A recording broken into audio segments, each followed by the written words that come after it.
Good afternoon from the Asian Development Bank, Bula Vinaka from Fiji, and welcome to today's virtual dialogue on resilient infrastructure. My name is Hanna Uusima. I'm Senior Climate Change Specialist at ADB's Pacific Department, based here in Suva, Fiji, and I'll be moderating this session today.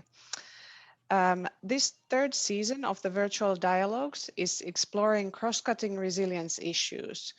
Today's session on nature-based solutions is jointly convened by the Climate Change and Disaster Risk Management Division and Environment Thematic Group. Today, we're pleased to have with us a range of well-recognized experts and practitioners to share examples and discuss opportunities to scale up nature-based solutions in ADB's developing member countries. Before we get started, I'll share some of the house rules. So please remain on mute throughout the presentations. Remain on mute, and your questions and comments are very welcome. So please post them in the chat bar. Later in the session, we'll split into different breakout rooms to look at the topics in more detail. So you'll have the option to select one of the 3 breakout rooms hosted by each of today's speakers to further explore their topics. So keep this in mind during the presentations. And this webinar is being recorded, and the video will be shared on the event website along with the presentations and a summary in the next day or so. So first, we'll start with an audience poll, which you will have 1 minute to complete. So please answer this question on how, okay, you can see it now, right? So how often do infrastructure projects in your country or region include nature-based solutions?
All right. So we have the results. Majority has answered sometimes, and that's 60%, and almost 40% is rarely. So this is interesting. I hope from today's session we can get some ideas on opportunities how to incorporate more nature-based solutions into investments. So to frame today's session, it's my pleasure to invite Stefan Rau to provide some scene-setting remarks from ADB's perspective.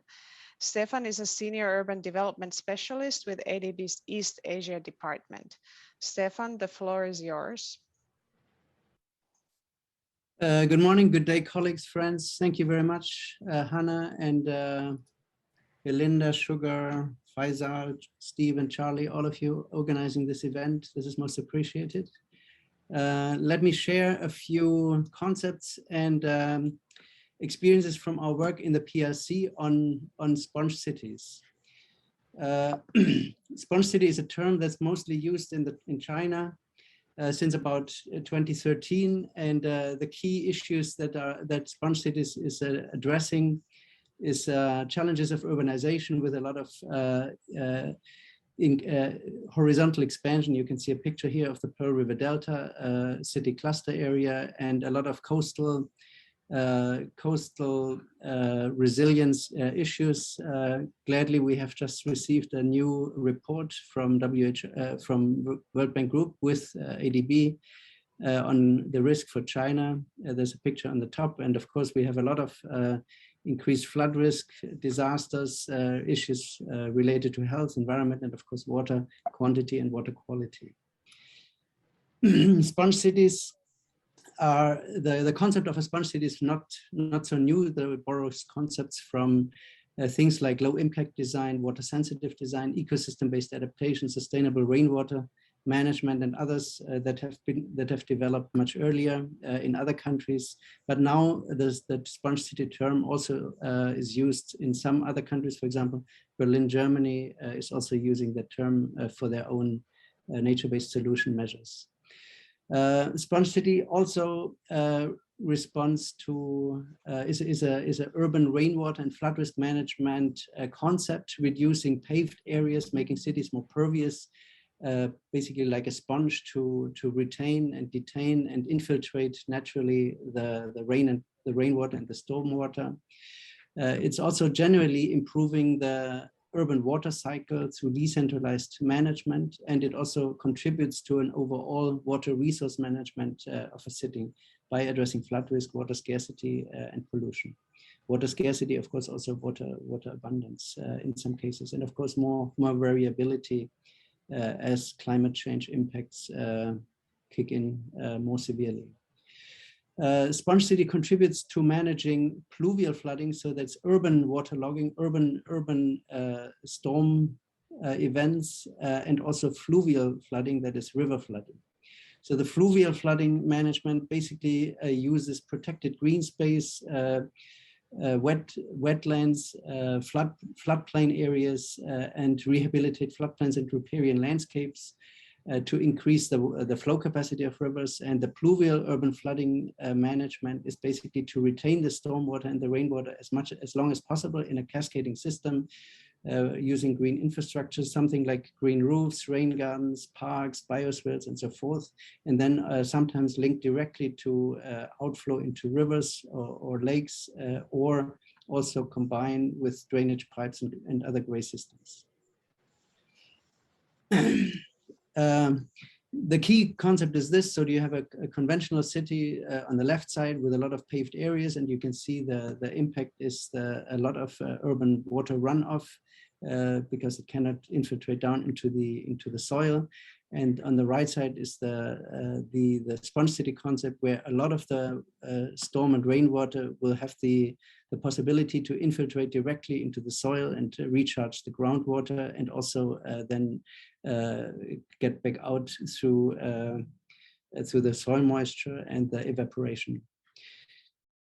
These are some pictures of the different measures. So protect open spaces, parks, green roofs, rain gardens, biospheres, green parking spaces for the pluvial flooding, and then wetlands and river greenways for the river flooding. Of course, Sponge City also is part of the integrated disaster risk management, mostly with structural measures, and then of course it will be complemented by non-structural measures. And Sponge City is also part of integrated flood risk management. And here you can see this guidance from the World Meteorological Organization and some other organizations showing how green infrastructure and also gray infrastructure will combine to manage urban flood risk better. Of course, it also contributes to human health, and the WHO has shown here pathways of urban green directly contributing to human health. And of course, it will also improve environment, ecology, biodiversity, and the water quality. Let me share a few examples of how in some projects we think we have contributed to the evolution of the concept. So the first project is a project in the province called Jiangxi and a city called Pingxiang. The project is integrated rural urban infrastructure, and you can see a summary slide here. On the left-hand side, you can see some flood inundation maps, flood water quality challenge map, and then a concept map, and then the urban master plan. You can see that the urban master plan follows a very important principle of giving space to the river green space along rivers sort of is a key principle to fluvial flood management. And you can see on the right-hand side results from the project already, wetlands, rehabilitated wetlands at the top, and at the bottom right, you can see green river embankments as part of this project. Pingxiang is part of the Yangtze River Basin. You can see the dot here, and it's contributing to two river basins, the Xiangjiang River to the west and the Gan River to the east, and then it will discharge to the Yangtze. So it's an upstream municipality, and therefore contributes, if done well, also to reducing downstream flooding to the big cities like Wuhan. So these are the challenges. We've done a climate risk and vulnerability assessment with different scenarios. We calibrated it through specific data we had on one of the river watersheds, and then we came up with specific recommendations in the CRVA that were then also included in the project investments. And then we detailed the plans along those rivers and sort of the principle you can see here. River greenways, wetland rehabilitation, and the key principle is to keep the green spaces as low level as possible for as long as you can do it, as wide as you can do it, so that you increase really the capacity, the flow capacity, and the retention and detention capacity of stormwater for these rivers. These are just some images for principles to keep the river edges as green as possible where you have the space. And of course, when you have an existing urban area, you sometimes have no choice but to just do a flood wall. These are a few of the key challenges that the problem addresses. And these images here you saw before. So the second project is a lake rehabilitation project that also addresses flood risk in a city called Huanggang, which is just east of the city of Wuhan, just a little downstream of Pingxiang that I just showed. And here, seasonal flooding is a problem, and a severe water quality problem. And of course, here also we use, by the way, is this also in your way? No, is this just me? I guess it's you also. So here we also use nature-based solutions to address flood risk. For this lake, you can see on the right side the master plan and sort of a very extensive 80-hectare big wetland to infiltrate and also treat the water and also help retain the stormwater during flood events. Another project, the third project I want to show, so far probably not the end of the evolution, but this is where we integrated urban planning, public transportation planning, transit-oriented development, related urban and land use planning with sponge city infrastructure. So the sponge city infrastructure, of course, also contributes to public open space system improvements, so people can, for example, walk along the rivers, the river greenways, and then they can walk along green to the river green and along green sidewalks. And we also integrate the sponge city green infrastructure even with the stations. And we have developed a Sponge City master plan for the north side of the river, where the BRT, the bus rapid transit line, is also located. We have contributed to a redesign of the drainage pipe system that we're now separating between sewers and drainage pipes to already significantly reduce the risk of flooding with these improved drainage pipe systems. So new green infrastructure, new drainage pipe layout, and we are simulating this in a model that you can see here in principle on the top left. So we are systemically integrating in the detailed hydraulic model for each of these catchments the drainage pipe system with the green infrastructure of the Sponge City measures, like what we do here on this map below. You can see the rain gardens discharging, keeping the water for a long time, then slowly discharging into an opened up river. And there's also a park, and then it will eventually go to the river, discharge into the river. This is sort of the principle of what we do. We have different solution strategies for different types of urban developments. And here is a detailed section drawing. At the top right, you can see the existing situation where you have we have a covered river or canal, and then we're opening it up and add green infrastructure. Sorry.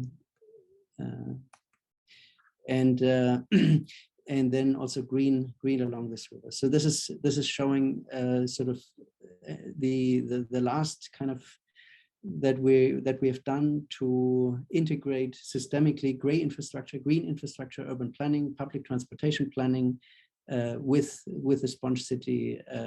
And I think through this we basically eliminate the risk of urban flooding. Sorry, it doesn't go back. The risk of urban flooding, as we demonstrate in this picture. Sorry, cannot see. Okay. Anyway, the presentation is also shared, so you can look at this at your own leisure. Again, what we've also done here is we've developed a new method of capturing and systematically bringing in healthy and age-friendly cities benefits, so health outcomes for an emerging 4th-generation urban society that we have, especially in China, where we have a lot of aging, where we have very few children.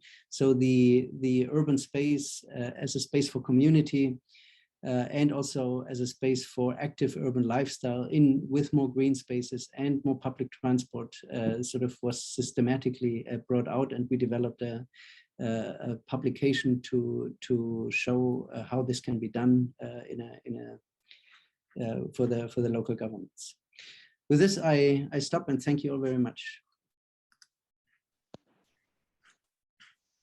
Thank you very much, Stefan. That was a really interesting presentation and great examples on flood risk management, sponge cities, and practical examples on how to incorporate nature-based solutions into projects.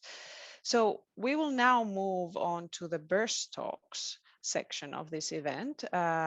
So we'll share case studies on how nature-based solutions are being scaled up in Asia and the Pacific.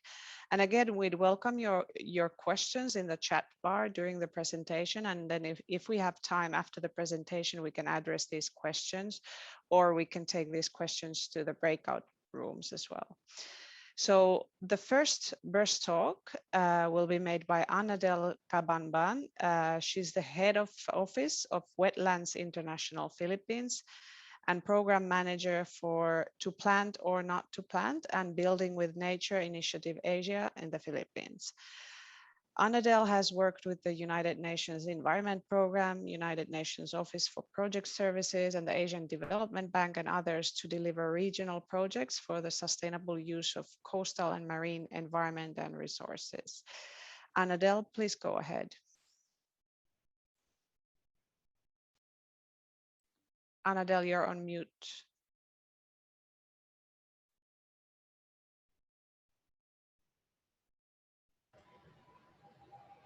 Thank you. May I share my screen, please?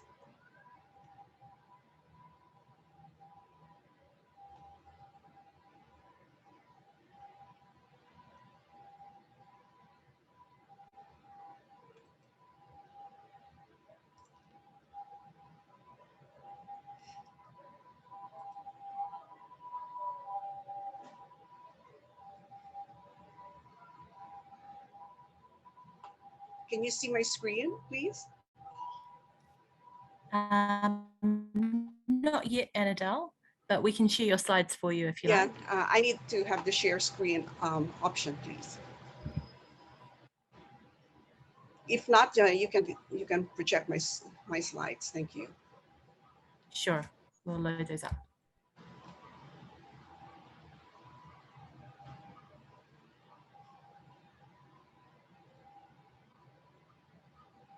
Thank you so much.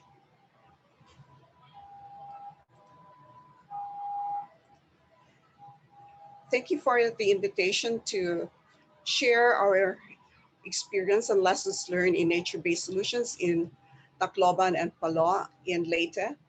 And The nature-based solutions are two, basically the issue-based solution, which is the addressing of the storm surge with nature-based practices, and also the management framework, the integrated coastal zone management framework as a solution to addressing the storm surge and other issues in Tacloban and Palo. Next slide, please. Our lessons were derived from three projects. The first project is on the coastal zone protection strategy that was prepared by the governments of the Philippines and the government of the Netherlands with local stakeholders. And the nature-based solution is to address the storm surge that happened in mid 2015. And you can see the video on YouTube, and you can check it with the link that's provided. The coastal zone protection strategy is basically a mosaic of green and gray infrastructure. The green infrastructure is the restoration of mangrove forest and beach forest, but I'll focus on the mangrove forest restoration in this talk this morning.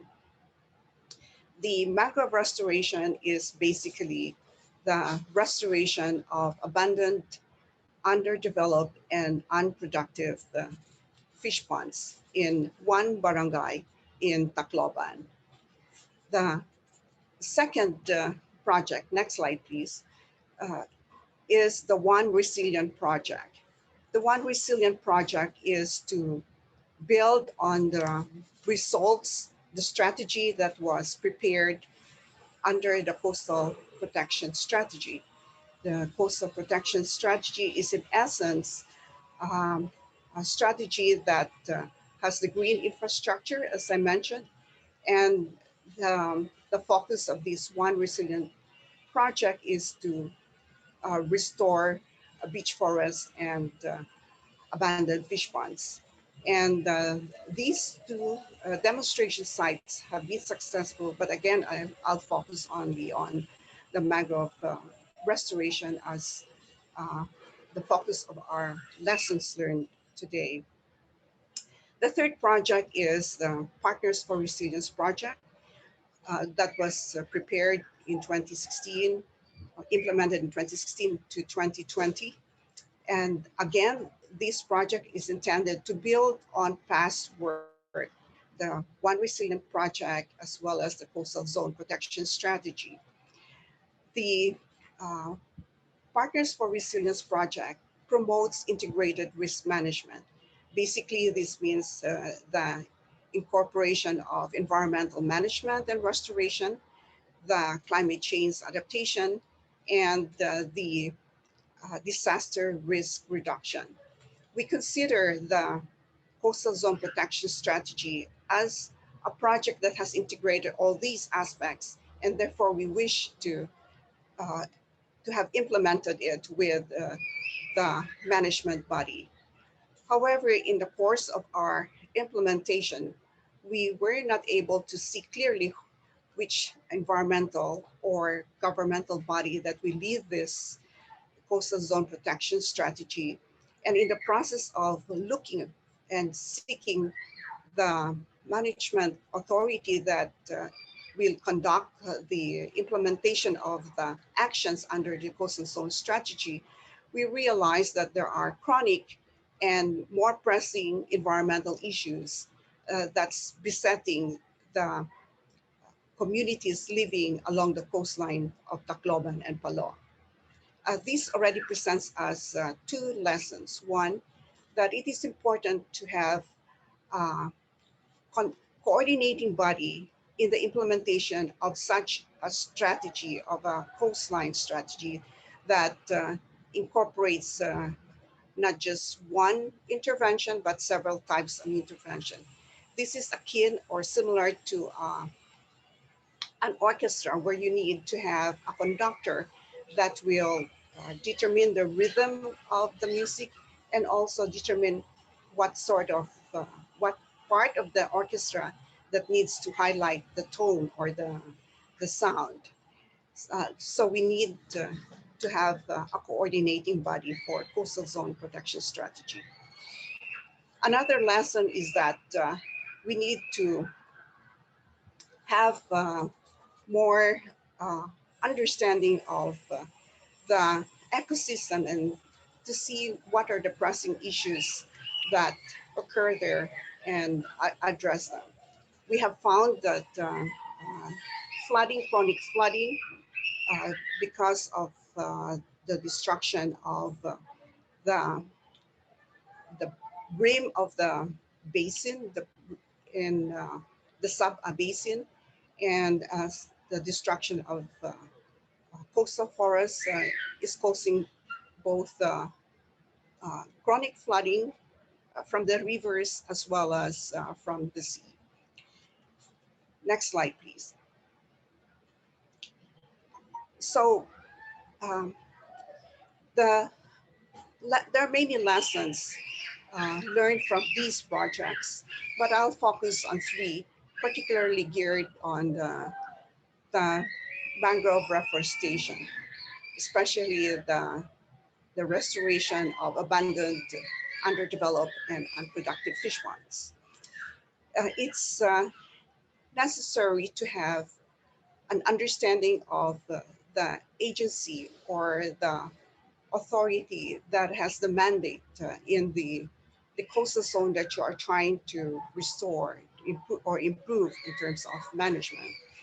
In the Philippines, there are overlapping mandates in the coastal zone, and in with these overlapping mandates, for instance, the local government units has the authority to manage the ecosystems, both land and sea, but the Department of Environment and Natural Resources is responsible for providing the technical expertise in the restoration and management of ecosystems.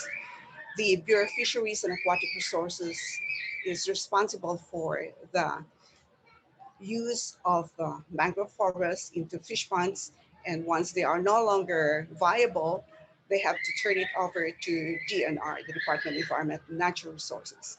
With these overlapping mandates in the coastal zone, it's not geared to the individual or to the organization, that this can cause some delay. Obviously, there is a need for policy change that will ensure that the restoration of mangrove forest will be clearer in the Philippines, but that's a separate matter. The second lesson is on the lack of knowledge and experience in nature-based solutions here in the Philippines.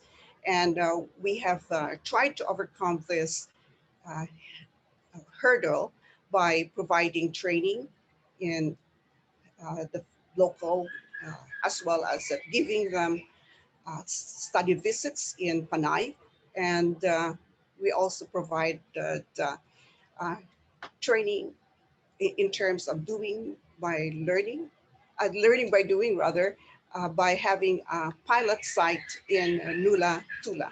So the local government, the Department of Environment, Natural Resources, the barangay members, and other stakeholders have participated in this project in Nula, Tula. This nature-based solution involved the having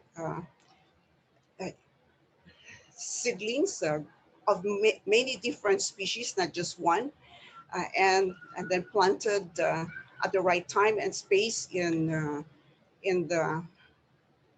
the fish ponds, abandoned fish ponds. And also, it's important to note that the abandoned fish ponds need to be connected back to the tidal forces, the tidal water, so that it can receive the the water at high tide and then be drained during low tide, and then so the plants have the ability or the innately conditions to grow and prosper. The uh, uh, third lesson is on the need to have the mangrove restoration, the restoration of abandoned, underdeveloped, and unproductive fish ponds to be part of a landscape approach or an ecosystem approach in the management of the ecosystem. It has to be part and parcel of good urban planning in order for the forest to be able to be restored. May I have the last slide, please? Despite these hurdles, uh, we were able to plant seedlings of many different species of mangroves, and with the stakeholders on the ground and with the advice of scientific experts on mangrove restoration. And you can see here in the photo on the left side in 2017 that the seedlings are just planted. They're small and hardly visible. And on the right frame of the slide, you can see the trees have grown as high as about 1.5 meters in a span of 3 years. Actually, the slide there should say 2021, not 2020. So mangrove restoration in the Philippines, in the coastal zone, is feasible. It's not expensive. It has multiple benefits. It has benefits in terms of protection from storm surges. When these plants, these trees have grown in 2 more years and the roots have spread more, it can dissipate the forces of storm surge and protect the barangay, the village behind it. It's as the trees grow, as the forest is being restored, mangrove organisms begin to colonize the habitats. So there will be more crabs, fish, shrimps that will be found in this area that can be the source of sustenance of the communities and even the basis of their livelihoods as fisher folk. So we encourage the restoration of abandoned fish ponds in the Philippines, or the restoration of damaged mangrove areas in the Philippines, and create a green belt for protection, for disaster risk reduction, as well as for other benefits for food production and for recreation and other unseen benefits like climate change adaptation. And because mangrove forest, the trees and the mud underneath it are known to capture more carbon than any tropical forest, it's now considered also as a mitigation to climate change in the tropics. Thank you very much. Thank you very much, Annadelle, for that excellent presentation. That was really interesting, highlighting the importance of ecosystem services in coastal protection and some of the challenges in implementing this kind of projects, and also the benefits, and that this can actually be really cost-effective solutions. So I see there are some questions, but in the interest of time, I suggest that we can take these in the breakout groups. So next, we could go to the audience poll, the second audience poll. Can you please complete this again in the next minute on which approach you think is most important to make a road more resilient, more climate resilient?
All right, so we have the results. This is interesting. We have the winner is mix of civil and bioengineering. It's also a very hard question, I think. I would have wanted to choose multiple options. I think it's at the end, it really depends on the context, location, on the particular climate risks and so on. But we will learn more on this topic in the next presentation. So the second burst talk on green roads for water will be made by Saroj Yakami. He's a country manager for Meta Meta Nepal. He has spent the last 10 years working in water resources, agriculture, irrigation, and water harvesting. Saroj, please go ahead. Thank you, Hannah, for introducing me. Good morning, good afternoon to all the participating in this webinar. I would like to thank ADB to organize this webinar as a platform to share work of Meta Meta and Green Roads for Water. Today, let me first share my screen. Can you see my screen now? Yes, we can see it. So today I'll be sharing some of our experience and interventions in Green Roads for Water in Bangladesh and Nepal. So let me quickly go through the this with the impact of the roads. When the road introduces what happened, roads affect the hydrology of entire areas, means they block and guide waters. They concentrate runoffs. They interfere with the subsurface flow, and they change the flooding patterns that results to flooding, waterlogging, erosion, and sedimentation. And in this process, they get damaged. On an average, the study shows that there are more than 13 problems spot along 10-kilometer stretches of the road. So this can be turned around. The road can be green. And we have put some of pictures from the different countries of our work. The Green Roads for Water aim to transform the way roads are built, maintained by incorporating water management and regreening in the design and construction of road. Green roads are instrument for climate resilience, better water management, and regreening. Management of water with road infrastructures present triple wins. Like first, it's a reduced road maintenance cost. Second, reduced degradation of landscape around the road and create economic benefit for the communities living around the roads. And with this, I want to directly go to our work in Bangladesh. In Bangladesh, we did a study in 2 polders in Khulna and Patuakhali together with Bangladesh University of Engineering and Technology, actually supported by Blue Gold program and Global Residence Partnership, to explore the scope of optimizing the role of roads, both internal and embankment roads, for the polder management and flood protection in coastal areas. So this work has been validated by different organizations like Bangladesh Water Development Board, Local Governance Engineering Department, Union Parishad, water management associations, and water management groups. So some of the opportunities we got from this study and the Bangladesh are, the first one is roads for improved water management. So here you can see some of the, a very small control gated. I'll show pictures as well here. So road can be a good instrument to better regulate water level in the field and contribute to improve agriculture production. And then what the present situation is that road alignment is not often designed in accordance with the catchment hydrology. There are inadequate dimensions, or incorrectly located, or absent water crossing structures are the ground realities. It makes roads susceptible to damage during rainy season due to flood and inundations. So one of the examples is the gated crossing, like gated culvert, that help water control. This is necessary to distribute water in the way that prevent waterlogging in low-lying areas and retain more water in the elevated part of the polders. With the proper water management, farmer can grow extra crops. You can see here a gated culvert in the polder area, where a farmer can really control the water level in the upstream area, while and also store this water can also be used. Store water can also be used in the dry periods. And other is road as a temporary flood shelters and evacuation routes. There is an important nexus between road and flood resilience. That the road act as a shelter and as a safe haven during the time of inundation. Also after the flood recede, road serves as a place where affected people and livestock can be temporarily settled and rehabilitated. There is a need to systematically develop these linkages with roads in the area at a high risk of inundation, providing evacuation route and safe place for people and livestock. For instance, a good practice is to create a leaves along the vulnerable section of the road to protect road and embankment. Because in case of Bangladesh, most of the embankments in the polders are also used as a road.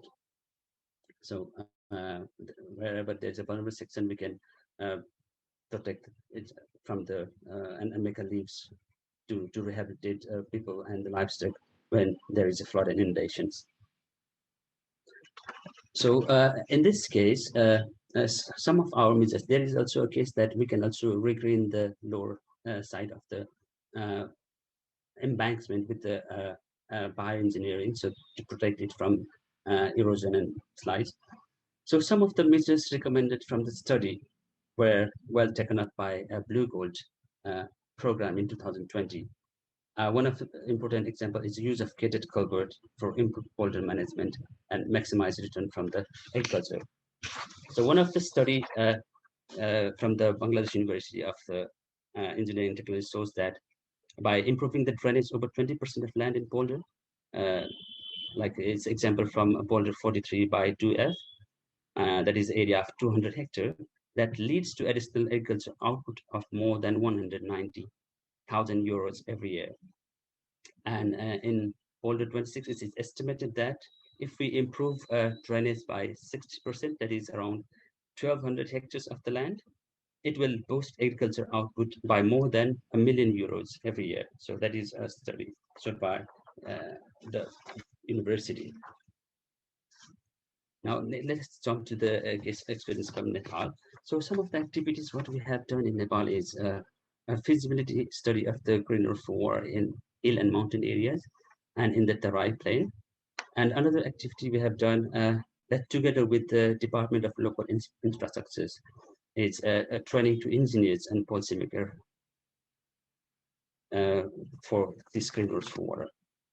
In this case, I would like to share some findings from the study in hill and mountain areas of Nepal. The first one is a roadside spring and seep management. So basically springs are the major source of water.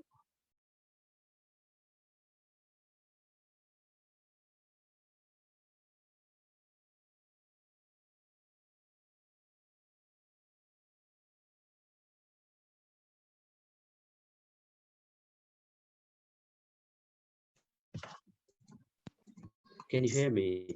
Yes, we have you back, Saraj. We lost you for a while. Some internet. So I was talking about roadside spring and seep management. So spring is an important source of water, especially to the people living in the hilly and mountain area. Like the study showed that 80% of people who live in hill and mountain area depends on spring, whether it is for drinking water purposes or for domestic or agricultural purposes. But these sources are drying up due to two reasons. One is anthropogenic and other is climate change. So infrastructure development such as road development is also listed as one of the cause of drying up spill in hill and mountain ecosystem. On the other hand, the springs and seeps are often opened up, disturbed by road development. If not taken care, it will damage roads. So two things happens, like one is this resource is going, is wasting, and other is that resource is damaging roads itself. So we thought that we agree with the on the work, we have experienced that that those springs need to be, those springs formed during the construction of road need to be protected by constructing spring box or road crossing lights for French mattresses and pipes. So these collected water can be stored or used for agriculture and drinking water purposes, and also for recharge purposes in the areas. The other things, other control measures for control water crossings, like you can see tilted causeways where we use the material developed during the construction of road, like boulders, to properly drain the water from the upstream areas. And other is a dissipation block. So as the stone are locally available, this will take very less effort to protect the roads from torrents and small stream crossing the roads. Dissipation block and tilted stone causeways is used in the torrent and regular stream areas to break and dissipate the water energy. That also protect the road's life itself. And then lastly, I would like to say that together with the Department of Local Infrastructures, we are also developing a guidelines for spring protection and management along the local road network of hill and mountain areas. Additionally, I would also say we have also recently published a global green roads for water a guideline through World Bank. With saying this, I would like to end my presentation. Thank you.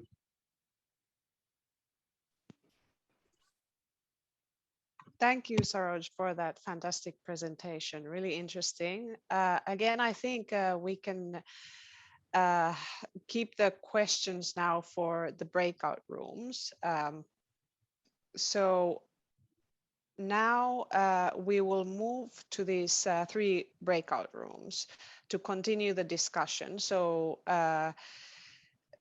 each of these breakout rooms is moderated by one of today's presenters. So you can choose the one you're interested most and have most questions. And this is an opportunity then to share and discuss more in detail what are the opportunities for practically implementing nature-based solutions. And just on these breakout rooms, so please turn on your camera if possible, but remain on mute when not speaking. So the 3 rooms are nature-based solutions for urban resilience, and second one is nature-based solutions for coastal resilience, and third is green roads for water. So please select your preferred room when a prompt arises on the screen. If you have any issues, you will be assigned to a random room in 1 minute. And we will then convene back in around 30 minutes to share some of the key takeaways. Welcome back, everyone. Hope you had an interesting discussion. So now let's hear from each of the presenters to briefly share their takeaways, key takeaways from these group discussions. So can we, Stefan, please start with you? Thank you very much. Again, thanks to the organizers, and I also thank all the participants in this first group for a very lively discussion and very meaningful contributions and also questions. I think my key takeaway is that one of the questions was who is the client, private, public? And then we had also the question about costs and maintenance of this green infrastructure, something like rain gardens, how things can be maintained. So I think the key takeaway here for me is that yes, the public is a very key, a very important key stakeholder, also relative to the sustainability of such a program, which was also one of the questions. And of course, many times the private sector has to start investing and show private investors that it works, and that they can also follow with investments, and also that investments can be profitable if it's done right. And the key thing maybe is that as for any public infrastructure, green infrastructure, maybe even more so, should be planned and then also later operated and maintained through a lot of public engagement. So the local community, who obviously will benefit most from the from the infrastructure benefit, but also from the amenity benefit, because green spaces are also nice to live next to and to use as green parks. Should be very, very closely involved. And then I think if you design, if you create inclusive design, as Anadel showed very, very impressively, they can also be a livelihood supporting. And then if you do this in developing countries, cities, the urban green can even, part of it can even become part of the urban agriculture concepts and so forth. So I think that's the key, one of the key things. Another dimension that was discussed, I think, is still the question if green infrastructure is really fully accepted as infrastructure. So this is always a problem when you have to convince governments who sort of want to do something, want to invest in infrastructure, and then you propose green infrastructure, then this is sort of against something that they expect. And so there has to be a lot of convincing work to be done, and that's also related to a question that was also asked. Has the green infrastructure been fully evaluated? So the results and the effects and the benefits against the cost. This is a very important question, both for the preparation of a project, so cost-benefit analysis. The methods have to be improved to fully capture both the actual infrastructure dimension of itself. For example, how is flood risk being reduced, and then also included should be the other benefits from ecosystem services, including the land value that's increased by people wanting to live next to a park, and also by the other benefits, like the last question was also related to urban heat island effect. So this is also, of course, another benefit that green infrastructure provides kind of for free, so contribute to the local microclimate and also to improved air quality and so forth. So I think that's the key takeaway for me always, is that green infrastructure creates a lot of benefit if it's designed properly and inclusively. And of course, it has to be done in existing urban areas. And of course, there you have to involve a lot of local leaders, business community and community. And then, of course, it is absolutely, in my view, mandatory to start with a green infrastructure approach when you do planning for new urban areas. And the key message there is you make a risk assessment, and you don't build in risky areas, in areas that are exposed to risk and mobility. I stop here. Thank you very much. Thank you, Stefan. Can we hear from Adele, please, on the key takeaways? Yes, thank you. Yes, there was a great interest in the application of nature-based solution, particularly the use of mangrove restoration. And there was interest in knowing how to overcome the hurdles or the conflicting interests in the coastal zone from the business sector and so on. So I mentioned that in the preparation of the coastal zone protection strategy in Tacloban and Palo, there was already a big, broad stakeholder consultation that already included the business sector, included the Chamber of Commerce, and also the coastal zone protection strategy used the geographic information system and the layering of the ecosystem, the fixed infrastructure, the areas where other infrastructure can still be made, and then the projection of the future climate change impacts and what can be done in the shoreline for different types of interventions. And so that was one way of overcoming this. There was also a question on conflict between restoration of the mangroves and as well as the growing of salt-resistant rice in the same area. So I think it's really important for society to identify what are their objectives in restoring the mangroves and the mangrove forest, and make their actions lead towards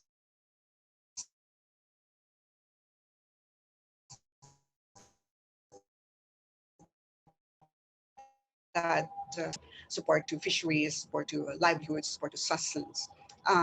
There was also interest on the actual restoration of mangroves, and I provided some information with regards to the ecological principles or the restoration science that need to be adhered to in order to have a successful restoration and successful intervention in the coastal zone.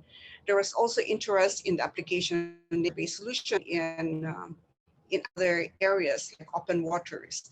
And I provided the link to EcoShape and the link to Wetlands International for relevant information. I failed to mention that in scaling up nature-based solution in Asia, Wetlands International is undertaking a project right now among our partners in Asia, in India, Malaysia, China, Philippines, in what's called building with nature. That is using natural processes, natural resources, natural materials in addressing flooding, in addressing water-related issues, using and influencing the infrastructure, the civil engineering sector in availing more of nature-based solutions in dealing with this coastal flooding or fluvial flooding. Thank you so much. Thank you very much, Anadel. Can we now hear from Saroj, please? But maybe keep it very brief, please, because we need to be wrapping up very soon. Thank you. Yes, let me chip in. This is Lurika Saroj. Sent me a text that his electricity has gone. Yeah, but I will keep it very short. I think for us, one word stood out, and that was ownership. Yeah, the key thing was who is the owner of, for instance, road structure, but it could also couple with the Sponge City discussion that Stefan shared, because that is the most important bit, the operation and the maintenance. Gordon Keller even said that if we do not have a maintenance plan, maybe we should not build the roads at all. But that highlights the importance. So there have to be people that are staying, who can take this ownership and who can take care and who are trained well on sustainable road construction. So I think ownership was the key word in our discussion.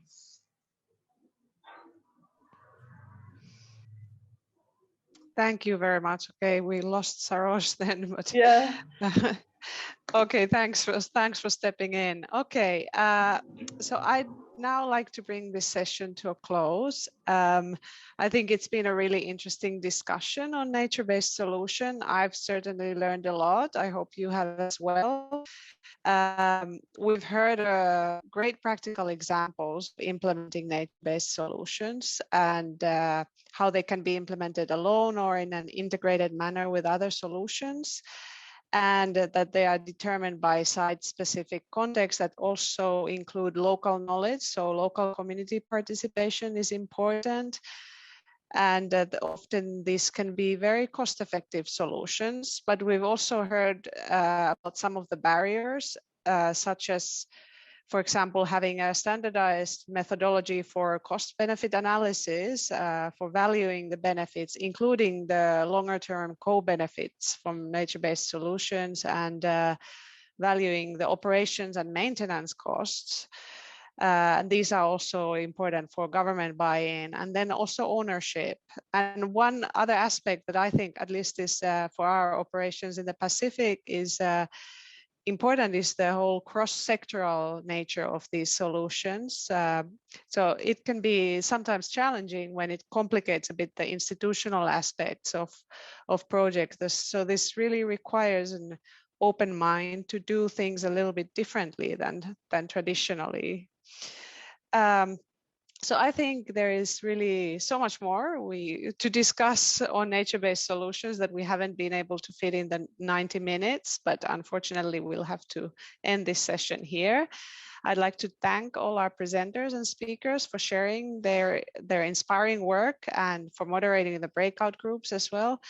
And thanks also to all the participants for your engagement throughout today's webinar. Thank you also for the season focusing on cross-cutting themes of finance, gender, and governance for infrastructure resilience. You can find the link to the website in the chat bar.